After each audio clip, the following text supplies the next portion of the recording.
Hey guys, if you make a common mistake, you may end up spending thousands of dollars on repairs that you may actually not need. Make sure you stay until the end, we'll explain what it is.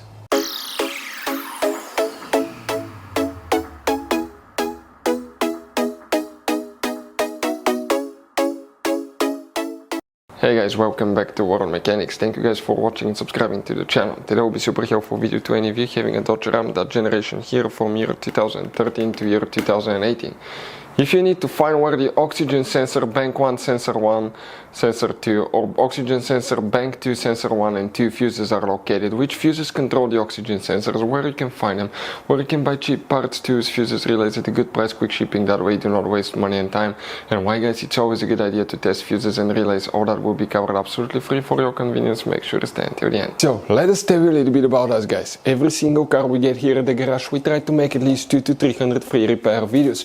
We take them completely apart, we show you how to fix anything like engines, transmission, codes, fuses, bodywork, all that stuff. Why we do all that? Because our mission at the shop is to save you as much money as we can. All we need in return, please subscribe to the channel, like the video.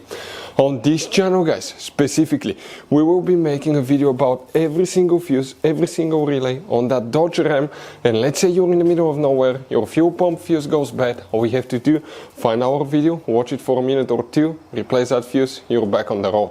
So we do that guys to help you as much as we can. Also, we have more than 14,000 free repair videos on our YouTube channels that can save you thousands of dollars in future repairs. So let's start on it now.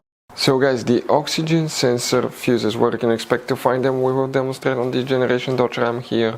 What we need to do, we need to go ahead and open the hood, and once you guys open the hood, let's zoom in a little bit. Here on the driver's side you have your car battery.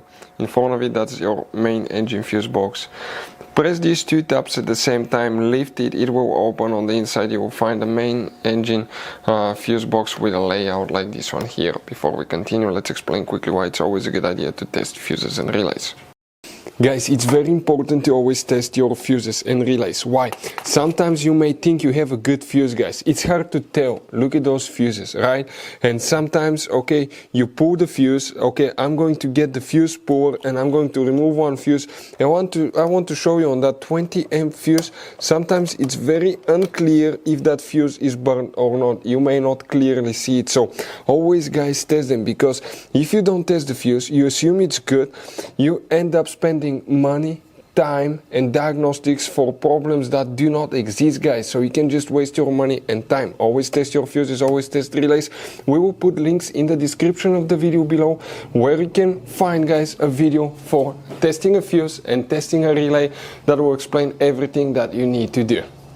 If you guys need to buy any parts, tools for your Dodge Ram, fuses, relays at a really good price, quick shipping, that way you do not waste money and time, we're going to put a link in the description of the video below for your convenience. Please check it out.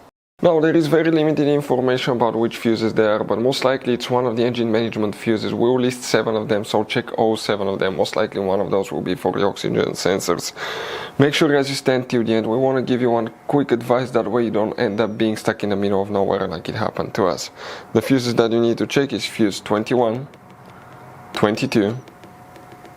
Here you will need to check fuse number 64, 57, 72, you need to check fuse number 77 and 78 as well.